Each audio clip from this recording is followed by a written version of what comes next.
Welcome to the Sellernomics podcast, where we share valuable tips and information in the Amazon and e-commerce space. Each week, we deliver the best interviews with some of the top Amazon personalities in the industry to help you grow your business. Today's episode is brought to you by Getita, the global leader in FBA auditing and reimbursements. Get $400 in free FBA reimbursements at Getita.com/Sellernomics. And now, here are your hosts, Rob Stanley and Lisa Kinski.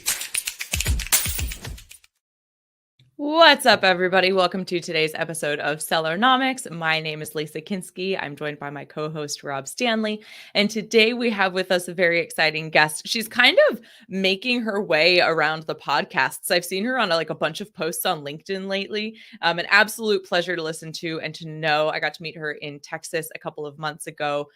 So I'm very excited to introduce to you guys Liz Saunders. She is the founder of Fluencer Fruit. And we are going to be talking today about how to optimize your Amazon listing using video. So let's bring her in. Liz, how are you? I love this subject. Yeah. It's good to meet you both. Good to see you again, Lisa. Rob, I don't know that we've ever actually had a conversation. We've just been connected on LinkedIn forever through the Amazon space. So Absolutely. Well, it's absolutely great to meet you and talking about one of my favorite subjects. I mean, videos, just anything video is always a great topic. But, when it comes to videos, though, I mean, we're already one of the things Lisa and I always find out, right? And we always mention is if people don't have videos on their Amazon listing, they are so far behind. You might as well not even put a listing up nowadays. But you know what? I do want to know a little bit about what is your thoughts on videos when people go to get them? What is kind of what they should be thinking about when they go to put a video on their listing? What's some of the kind of things they should put together? Because some people might be like, I got this product, but I have no clue what to do for a video.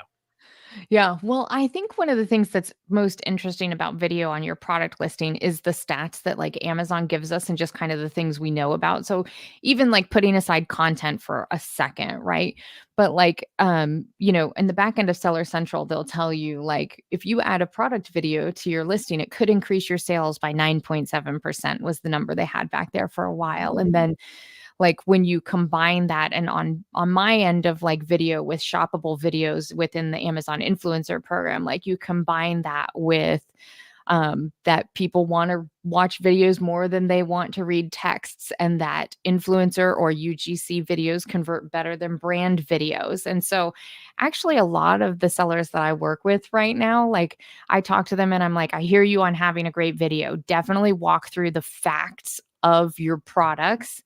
And I know we'll talk about this more, but then reach out to content creators who are approved for on-site and have them speak to features and use cases and these other things, because that UGC, which is what it is, has a better job of communicating that to the end user. Whereas if a brand says it, it just hits different. So I always tell the brands, focus on the actual, it's made out of this. These are the dimensions. This is what it's, built for. And then let your influencers do the talking about the other pieces. Yeah, especially I'm curious to get your perspective on this. If you find that video, that 9.7% you said increases the possibility of a sale or conversion.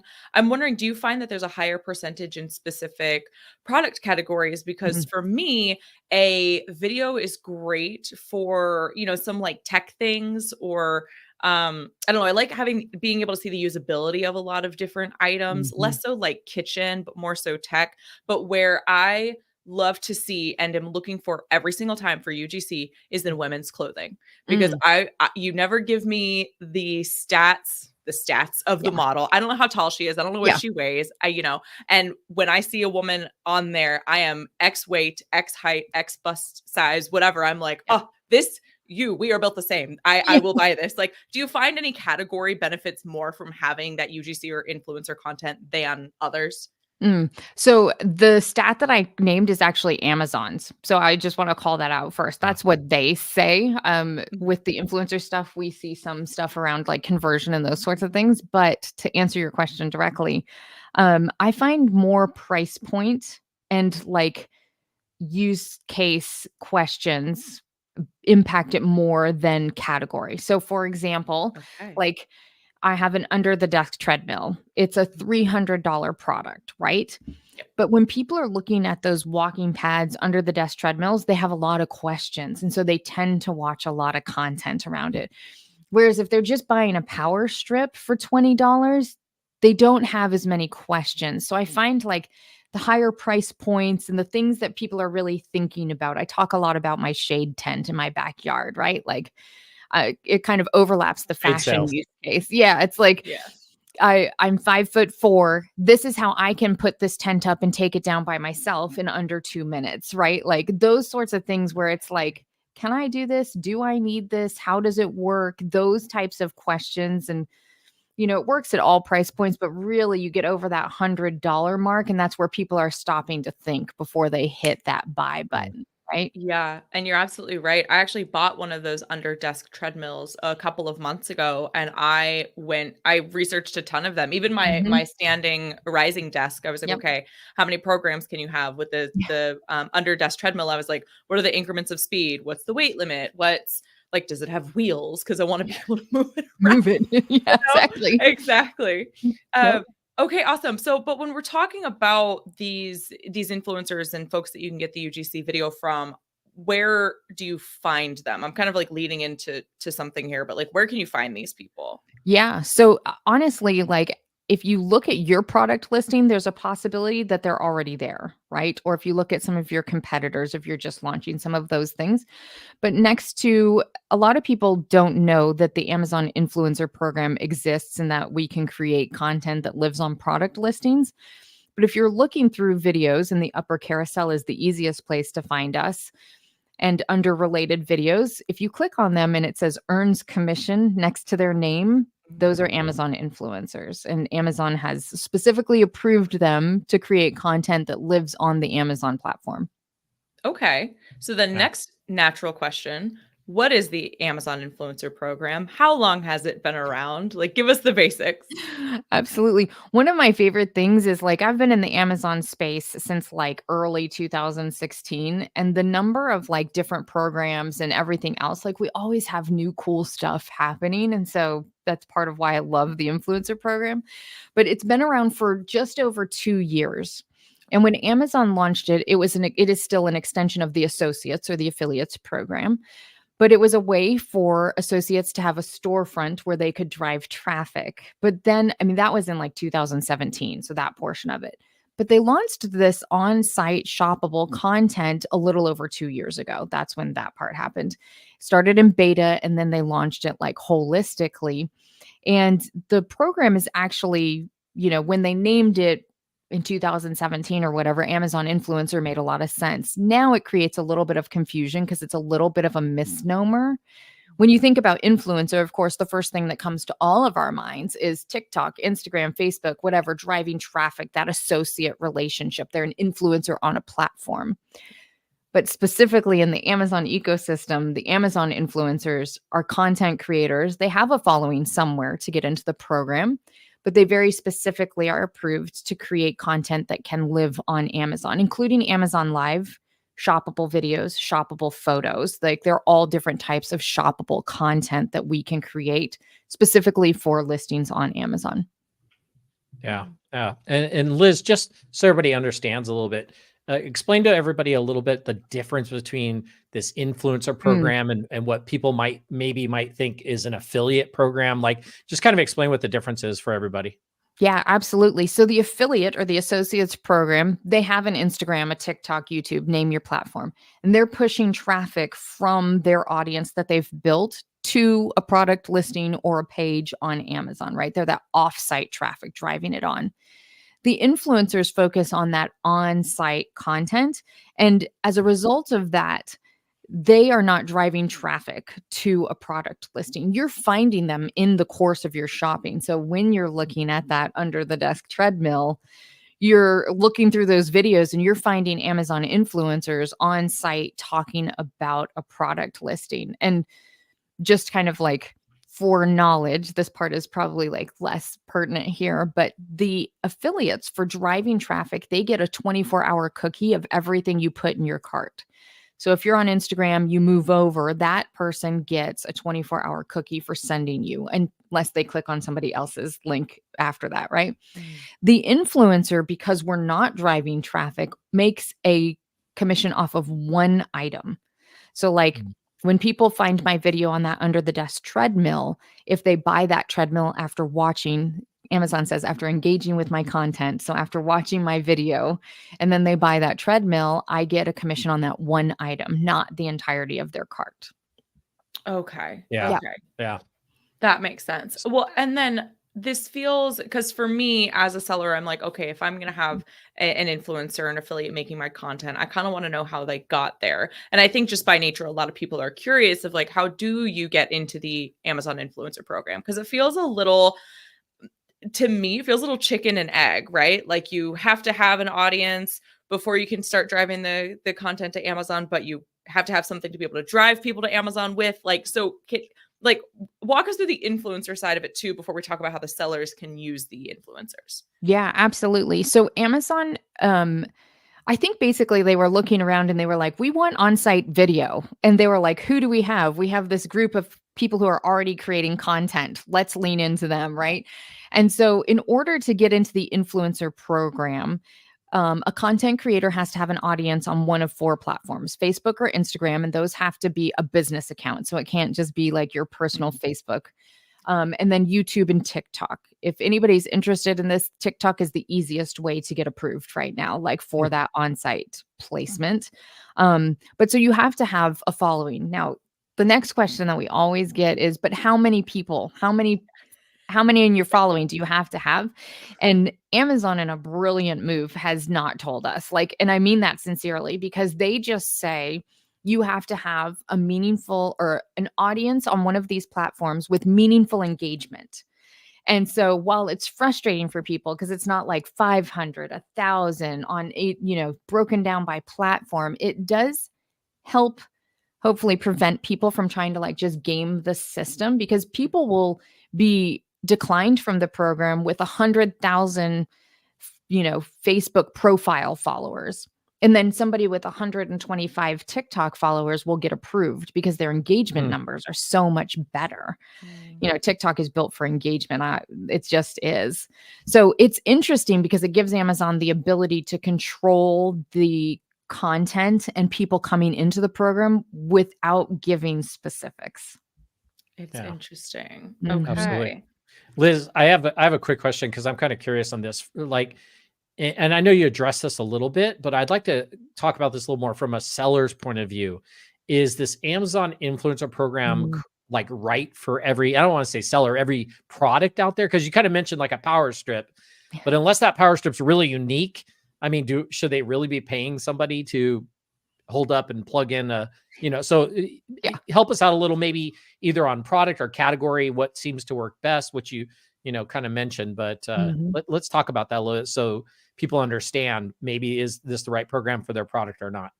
Absolutely. So Amazon's stated purpose for the program is to help buyers make more confident buying decisions, right? And so if you take that, if you are driving, this is kind of like where I draw the line, because it's not necessarily category or price point per se, but if you're driving traffic and people are not converting, you don't have they're not making confident buying decisions, right? So I would say that really the line is like, if you get returns and people always complain about something that they just don't understand how to use the product, or you have FAQs that people ask all the time that UGC Amazon influencers can speak to, those sorts of things. I have a lot of I've done videos on essential oils that sell 70, 80, 90,000 a month. To be honest, I don't sell a ton. I don't get a ton of commission off of those, right? Because even though I've got great placement on the product listing page, a lot of people, when they're coming to look at essential oils, they already know what they're looking for. It's a low price point, under $20, right? So to your point about the power strip, it's a great example, right? Because how many people watch a video before they buy a power strip, right? And you can't smell through the through video anyway. So Exactly. I'm like, this aroma's essential not oil gonna smells work. amazing. It It's reminds a me hint my of blueberry. grandmother's Oh, look, it's blueberry. coffee. Exactly. Or Yeah, vanilla. there are some of those, and you can't make medical claims. So going back to the essential oils, I Correct. can't be like, and this helps fill in the blank claim, right? You can't make Yeah. those. So there are some where you're going to be like, this is probably, I wouldn't encourage you to like go invest. If you find influencers that want to work with you organically, for sure, it's always beneficial. But if you're like, oh, I'm doing fine on conversion, I've got a low price point, something that people like wash, rinse, repeat, buy. Yeah, it's your results are probably going to be skewed from somebody who has a product that needs more explanation, that's a little bit higher price point, that maybe they're building a market instead of just like, I'm the 8th person to do this generic garlic press or fill in the blank Yeah. of, all of our loved Amazon selling items. So Liz, you brought up kind of an interesting point. If somebody's selling something that's, let's say it's a monthly subscription to essential oils, let's say, as a seller, am I only paying that influencer for that first sale, and then I get to keep everything after that, or does the influencer get to collect every time the monthly subscription comes up, so to speak? That's a great question.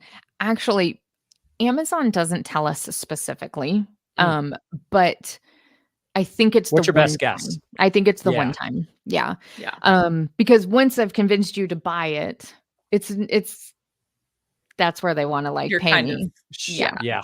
So That kind of makes sense. That makes sense. Yeah, But, that does make sense. Good question, though, Rob. You Yeah. guys, we're going to take a quick break to hear from our sponsor, but we are going to be right back with Liz in just a moment. Today's episode is brought to you by Gatita, the global leader in FBA auditing and reimbursements. Get $400 in free FBA reimbursements at gatita.com/Sellernomics.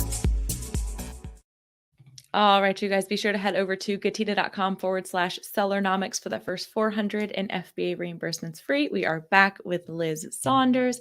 Yeah, that was an awesome question, Rob. That's something that I actually never really considered, but what is still kind of unclear to me is, where is the money coming from that the seller, or I'm sorry, that the influencer is receiving for the sale of that? Like, do I as the seller have to build that into my pricing, or does Amazon, I mean, Amazon wouldn't like front it because they're getting how does that work? Like, how are they getting how does paid? it work? Like, That's a great question. So actually, it's not an additional cost to the seller. It comes out of, I assume where they're pulling it from is the referral fee that every seller pays for every transaction, regardless, right? It's, what is it, like 15%? And so Or more. or more. Yeah. Oh, so much. But so the influencers make 1 to 4% commission off of a sale. And so if you think about, if the seller is paying 15%, even if an affiliate and an influencer, Amazon is just paying that out of that amount, because affiliate commissions run like 3 to 8% or something. I can't remember, but influencer is 1 to 4. So it all fits into that referral fee. So if you have Amazon influencers who are creating content and they are showing up on your product listing, it's no additional cost to you, the seller. It's just a benefit, basically. okay. Yeah.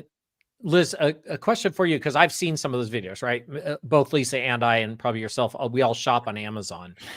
I've noticed times where somebody will do a video on it, but they don't physically have the product. They'll be like, oh, this product here, and it's like, they claim that they actually got it. So, is there any control on that? Or, when somebody comes to do a video, can I offer them? Am I in any situation that I can offer them the product to make sure they're doing an actual, video on the product itself? Yeah. Versus just a video to have a video on there, right? To make money.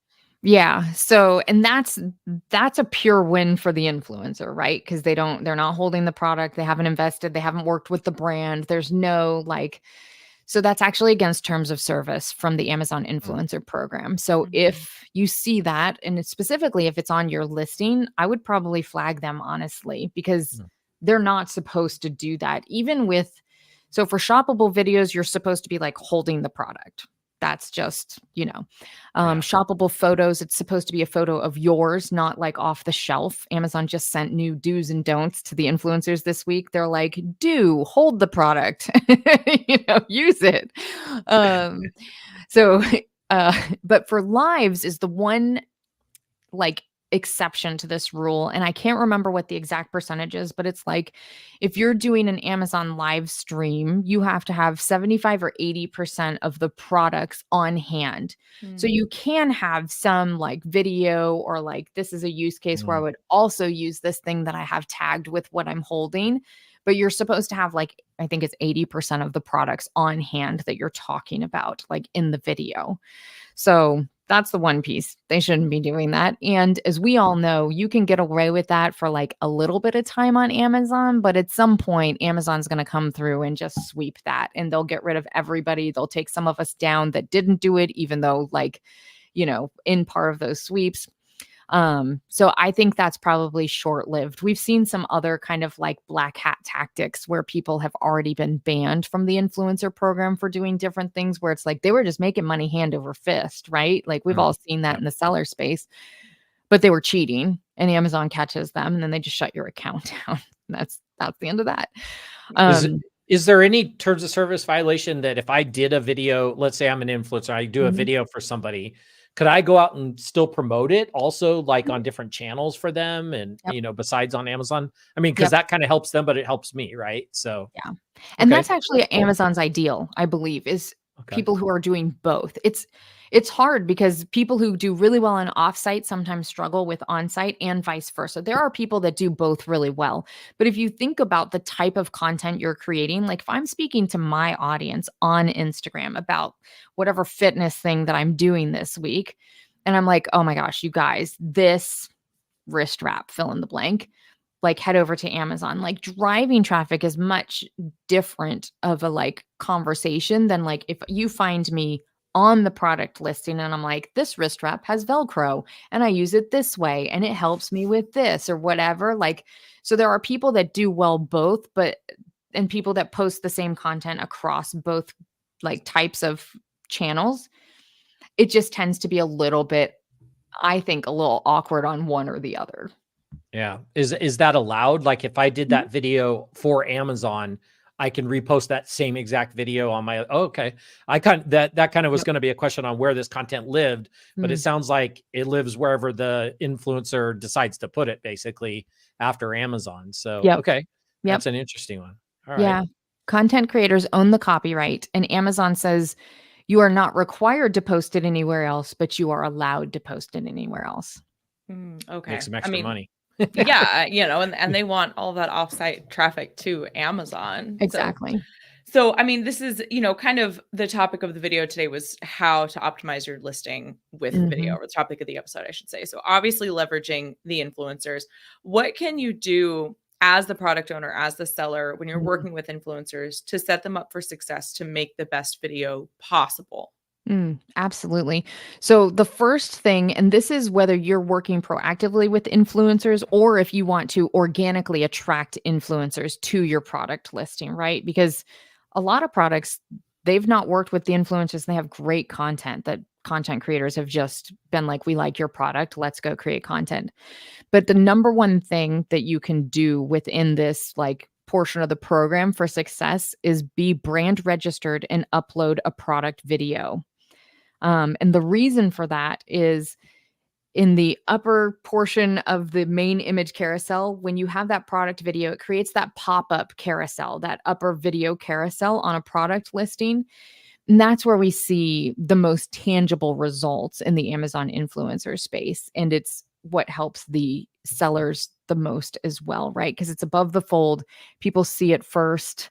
It's easy to access. You can get to people before they're scrolling down to your written reviews, all of those things, because it's right up top. So that's the first thing, is upload that product video. And that's whether you're organically or proactively working with influencers. But the second thing is if you have multiple listings, especially in the same niche, if you find an influencer who's been creating content for you, reach out to them. Like you can click on their name on their storefront. Amazon lets us link to our other social profiles. So you could find them on Instagram, let's say, and message them there and say, hey, I saw you created a video for my product listing. I really liked it. I'd love to send you some product. Would you consider doing some content for my other product listings? Right. And so that's a way to like develop those conversations. And influencers have different price sheets. They have different ways that they work with sellers and those sorts of things. But if you find somebody that a good way to kind of like multiply on that is to reach out to them and work with them directly. Yeah. And what would you say are some best practices? We've kind of touched on this topic before with some other influencing experts, Gracie Ryback, namely. But she kind of works in a different way on Amazon. She does a lot of the deals. She's largely on Instagram. But when you're talking about reaching out to the influencers, you found their storefront, you hit them up on IG. What are your best practice recommendations for starting that conversation? Absolutely. So I think one of the biggest things, because everybody in this program gets 3 to 10 messages a day from agents who are repping hundreds of brands with thousands of ASINs. And so I think probably the biggest thing that you can do as the actual brand owner or somebody who works with the brand directly and specifically is set yourself apart from those conversations. And by that, I mean, the agents have a transactional interaction with the influencers. They're like, we want to give you this. We want to pay you $20. We want you to do it in 7 days. They have 78 requirements for the videos, right? Like it's they get a per video fee commission on their own for getting that content created, right? So introducing yourself as, hey, I saw your video on my listing. I own this brand. I would love to work with you, right? Honestly, just being human and relational in it is the best way to break the ice in that and show that you did actually watch their stuff, right? Like we all get stuff, even if you're not like creating content where it's like, I've been following you for 7 years. And you're like, I haven't been on Instagram for 7 years. What are you talking about? Yeah. I get those emails all the time about our podcasts. I get, I've been following you since the beginning of Prime Talk and I was like, Prime Talk started before I was here. Same with Sellernomics. Like I get them all the time. I'm like, come on, bro. Like do at least like a little bit of research. It's that cursory knowledge. It's just and being human is like my best tip. And it will probably get you like way farther because the influencers get a lot of spammy stuff and people, and, especially as people get started, they're really excited about like, oh, somebody offered to send me a product for free. And 5 of those deals in, they're so burnt. They're like, I never want to do this again. Like there's just nothing in it. So I would say it's like anytime you pitch, right? You want to focus on what's in it for the other person. I would probably start there. The value. You want to show how you're going to provide value. Yeah. Exactly. Yeah. Quick tip. I don't sell on Amazon. Haven't sold on Amazon since 2018. So if you message me on LinkedIn, don't say, hey, I see you're a current seller. Because that's going to be the first thing that's alerting me. But they're so spammy, right? Like me, if I'm in, I always like to use the camping niche, right? If I was in the camping niche, I would be looking for people that are making content that are influencers in that niche, because that's probably going to also be where people are going to go and like basically follow them, right? They're going to follow, they're going to have an audience that I want to sell my camping stove to, right? So, go find those people, do a little research, find out who they are. You'll get better results that way. I mean, that's just, I don't know. To me, that's a basics 101 right there. So it's surprising how many people miss it though, because we all had like immediate examples of people who have like recently messaged us with like just totally off nonsense. Yeah. It's so much. I feel like there's so many people out there want to represent. It's like playing pin the tail on the donkey in the dark, right? Like they're just throwing darts out there just to see who will stick. Versus, when you hire these companies, you got to be aware of this because they're probably representing so many other people. They're just throwing darts everywhere, right? Whereas if you go out and find them yourself or use one of these companies, but say, here is the group, or here's some people I'm looking to get, maybe they have a better connection with them, or they already know them and done work with them, you're going to have way better results, and your money's going to go a lot further too. So yeah, absolutely. Yes. Yep. So absolutely. Well, Liz, all right, Lisa. I was going to say, I think we can transition into Fluencer Fruit now, unless you had one more question, Rob. Yeah, no, you were going to the same place. I wanted to transition in. Yeah. I want to hear so more about this. I know, I do too. This has always been a very exciting conversation for me because, again, I love Liz and I love what you do, and I think it's just so fun, right, and so topical for everything going on right now. So tell us about Fluencer Fruit, how you work, who you work with, who you can help, all of that. Absolutely. So I'll start with the part that may be less interesting to the sellers. Although a lot of Amazon hustlers like do everything in the ecosystem, right? They're in KDP, they do affiliate. So, but I have a software tool that if you're in the Amazon influencer program helps with product research and video placement management and some of those sorts of things. So that's one side of what I do. But the side for sellers specifically is I have an agency where I help sellers proactively work with Amazon influencers. And I joke that I'm like the white glove service. It's like every time I do a call with a seller, they're like, we've worked with influencers, but they went on vacation and they forgot to do our stuff. And then they didn't really perform and we had to chase them down. And it was all this work. And I'm like, I have vetted influencers that will not do that to you. And I will follow up with them, And so I'm like the white glove version. It's like, Liz, we have a camping product. We're looking for people that fall into this demographic. We'd like for at least 2 of the videos to have kids and family in it, whatever the case is. And I have a group of like 200 influencers that I work with who are vetted, they're high quality. I know that they're not going to ghost any of us. And if they do, I will find a different influencer, on your behalf. So on the agency side, I just help sellers do that proactively. And I just charge a flat fee per video. There are actually other agencies in the space that will do it for that ongoing commission piece. But just my personality, I like to pay one time and not have like an ongoing thing. So that's the way I set mine up, is because I was like, I'm my target audience right now.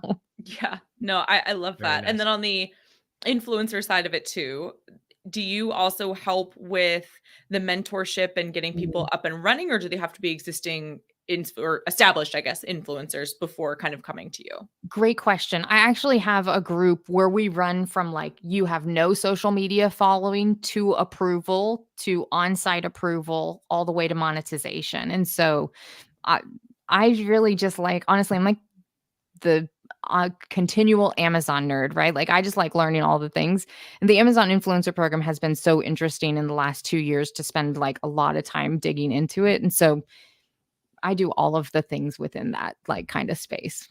Yeah. And I'm curious, just as you're saying, it's ever changing and you're always learning. Kind of not about Fluencer Fruit, but you just sparked something with TikTok Shop getting as big as it is. Do you find that's going to be beneficial to Amazon sellers, or is that, I mean, does that kind of compete? And what do you see for the future of the influencer program? So influencers specifically, from the seller side, I think there's always an opportunity to add a different place that you're selling, right? Like, so on that side of things, I think definitely like it's a cool opportunity, especially the way that they do working with influencers in that ecosystem, and you can drive ads to, influencer content. There's a couple cool things happening in TikTok Shop right now. From the influencer side of things, it's part of my like conspiracy theory about like why people get approved so much easier with TikTok than any other social media following is because in order to get approved for monetization on TikTok, I think you have to have 1,000 to 5,000 followers. I can't remember the exact number right now. 1 to 5,000. It's somewhere in there. You can tell that TikTok is not where I spend all my time, right? But if you can get, as Amazon, if you can get those content creators over to Amazon influencer up and monetizing faster, you have the opportunity to pull them into the Amazon ecosystem first and pull them away from like building enough of an audience to monetize on TikTok. So I think it's a great opportunity on the influencer side. On the seller side, they're at the point right now where I don't know how many years you would put them behind Amazon selling, right? Like when they launched in beta, it was buggy. People were having issues printing like shipping tickets, like all of that stuff. But they've obviously recovered very quickly and they're growing. But I mean, it's pretty obvious that they're like losing money, giving people money to spend on TikTok Shop, and that a lot of it is drop shipping, right? From like AliExpress products. So it's different. It's just a different ecosystem. I think it's an opportunity if you have an audience as a seller and you can build, but I still think it's different in way of like what you can buy there. Gotcha. But for Fluencer Fruit specifically, to pivot back, where can folks learn more, get in contact with you? Is there anybody who's really like a best fit client on the agency side to work with you? Tell us about that. Yeah, absolutely. If you have been, I think it's really the people who are like, listen, we are already driving a ton of traffic to this listing. Like, we don't want to do any more of that type of ad stuff. Where we can help is we're like that, help optimize your product listing with what you already have in way of traffic to help you convert more traffic, basically. So that's a great fit. The other one in this one is one where like, I'm just going to give you my theory on watching things is when you're launching a product. And we're working on some case studies to back this with the data. It's obviously new working across the file here. But if you think about like from 2016 when they killed incentivized written reviews until now, and you watch what Amazon has done, they just keep trying to move that like user information and review stuff in-house, right? So you can't incentivize, got it. You can't do rebates, got it. You can't like all these things. And so they started the Vine program, but you can't talk to Vine reviewers. And you can't, if they get it wrong, you can't have them fix it, right? And so like when I look around, I think influencer videos become the new written review in the next 12 to 24 months because you've got user-generated content that converts better than written reviews anyways. And it lives at the top of the listing. So I think if you're launching, you know, you're brand registered, you've got all your A+ content. This is the other area that Amazon gives you the ability to create content for that converts shoppers early and often. And so if somebody's interested in working with you, if either on the influencer side or the agency side or want to see the software, where can they get in touch? Absolutely. So from the software side, I'm hello@fluencerfruit.com. That's anybody. Just if you want to email me and you have questions, feel free. From the seller side specifically, fluencerfruitconnect.com/sellers will walk you through kind of like the process of getting an appointment and walking through. We'll do an audit on your product listing to see like where you're at in way of like organically attracting influencers. And actually, since you mentioned the software, if you just drop the sellers off of that and it's fluencerfruitconnect.com, it will walk you through the software as well. Perfect. And for the audio listeners, that's Fluencer. It's like influencer without the in. So Fluencer, fruit, spelt like the fruit.com, or that's hello@fluencerfruit.com, fluencerfruitconnect.com. If you want to reach out about the seller side, just tack on a /sellers on that. Yep. Amazing. Liz, thank you so much for your time today. Like I said, I know that you've really been hitting the podcast train lately. So we're very excited and honored to have you on the show with us. It's been a delight. And like I said, I'm really excited about what you do. And I think a lot of our listeners are going to be able to benefit from this. Thanks. I appreciate it. I got to mention one thing, Yeah. Lisa. So I actually heard about Liz's company from Kevin King at an event because he mentioned, and she didn't mention this on the show, but there's also a downloadable extension for Chrome. So you got to tell us just a little bit about that real quick, because I want to make sure everybody knows about that and what it does and how it can help them. Yeah, the Chrome extension is the software and it helps with product research. So I'm a firm believer that no matter what you do in the Amazon ecosystem, retail arbitrage, third-party private label selling, KDP, merch, you fill in the blank, that it comes down to product research and doing it well, right? And so I built a tool that helps content creators in the Amazon influencer program do product research on search pages, on bestseller pages, on all of these different spots. Because it's like Jungle Scout, but for influencers, right? And so then there's also, instead of Seller Central, we have Associates Central and Creator Hub. And so there's also functionality built out there to help people track where they're placed and download their stats, which Amazon doesn't let us do. So that's the extension. I appreciate you bringing that up. Got to give a plug for that extension. I remember hearing about that quite a while back. You've definitely been around for a while doing this. So very cool that I got to actually meet you. Well, thank you so much. Go ahead, Lisa. Sorry. No, I was just going to say thanks to Liz. Appreciate it. It's my pleasure. I appreciate you guys having me. Absolutely. And thank you so much for everybody who tuned in today. If you guys liked what you heard, please be sure to give us a thumbs up, share your thoughts with us in the comments, subscribe to the show, and we will see you on the next one. Thanks for joining us this week on the Sellernomics podcast.